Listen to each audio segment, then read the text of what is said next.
অবশেষে কৃষ্ণ সাগরে জাহাজের উপর সামরিক হামলা এড়াতে সম্মত হলো রাশিয়া ইউক্রেন।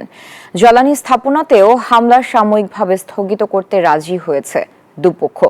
সব আলোচনায় সঠিক পথে এগোচ্ছে বলে জানিয়েছেন মার্কিন প্রেসিডেন্ট ডোনাল্ড ট্রাম্প। তবে যুদ্ধবিরতি টিকে থাকা নিয়ে সন্দিহান ইউক্রেনের বাসিন্দারা। শেষ পর্যন্ত পরস্পরের জ্বালানি স্থাপনাতে হামলা সাময়িকভাবে স্থগিত করতে সম্মত হল রাশিয়া ইউক্রেন।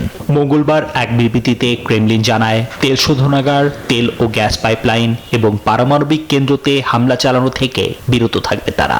এই ঈদে জামা জুতো অ্যাক্সেসরিজের ডিসকাউন্ট।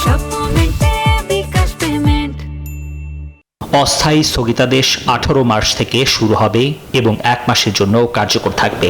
তবে পারস্পরিক সম্মতিতে এটি বাড়ানো যেতে পারে। এছাড়াও পশ্চিমা নিষেধাজ্ঞা প্রত্যাহারের শর্তে কৃষ্ণ সাগরে নিরাপদ নৌ চলাচল নিশ্চিত করতে সম্মত হয়েছে মস্কো।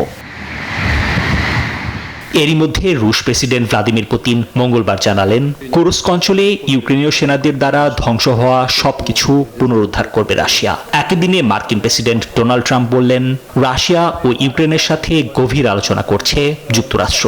সবকিছু ভালোভাবেই এগোচ্ছে বলেও দাবি করেন তিনি। আমি বলবো এটি ভালো চলছে, অনেক অগ্রগতি করছি আমরা, এইটুকুই জানাতে পারি। উভয় ফ্রন্টে এখন বিস্তারিত আলোচনা চলছে।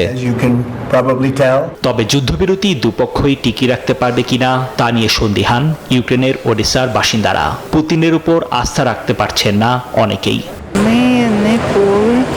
রুশরা কখনো কথা রাখে না, এই সমস্ত চুক্তি ইউক্রেনের পক্ষে হবে না।